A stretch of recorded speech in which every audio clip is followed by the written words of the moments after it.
주요 정보를 신속히 전합니다. 코로나19 KBS 통합뉴스룸, 저는 기자 이랑입니다. 먼저 코로나19 관련 대구 경북 지역 소식입니다.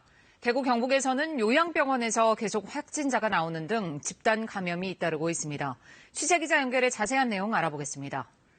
이지은 기자, 지금 경북 지역의 한 요양병원에서 집단 감염 사례가 또 나온 거죠? 네, 집단 감염이 발생한 곳은 경북 경산의 서요양병원입니다. 이 요양병원에는 환자와 종사자 등 330여 명이 생활하고 있는데요. 이곳에선 그제 간호조무사가 처음 확진되면서 전수조사가 시행됐는데 조사 결과 어제 오후 32명이 추가 확진 판정을 받았습니다. 이로써 서요양병원의 확진 환자는 입원 환자 25명, 종사자 8명 등 33명으로 집계되고 있습니다. 하지만 아직 검사가 진행 중이어서 추가 확진자가 나올 가능성이 큰 상황입니다. 대구 달성군의 대실요양병원에서도 어제 하루 47명이 추가 확진 판정을 받았는데요. 이로써 대실요양병원의 확진자는 입원 환자 45명, 종사자 12명 등 모두 57명으로 집계됐습니다.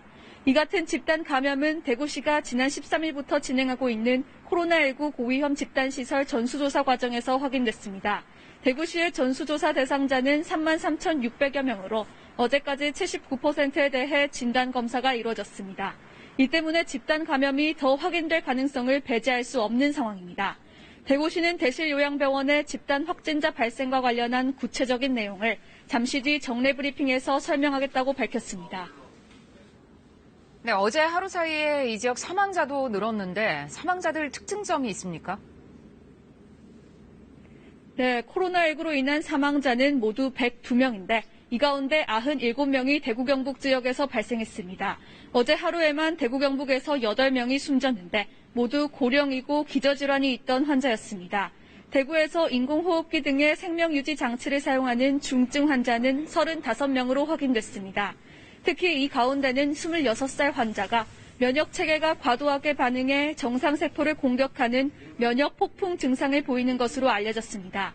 완치 비율은 계속 늘고 있습니다. 대구 경북의 완치자는 어제 기준 1,921명으로 전체 확진자 4명 중 1명이 코로나19 완치 판정을 받았습니다. 완치자가 늘어 병상 확보에 한층 여유가 생기면서 확진 판정을 받고 집에서 대기 중인 환자도 처음으로 100명대로 줄었습니다.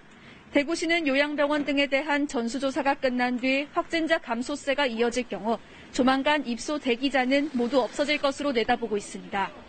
지금까지 대구시청에서 KBS 뉴스 이지은입니다.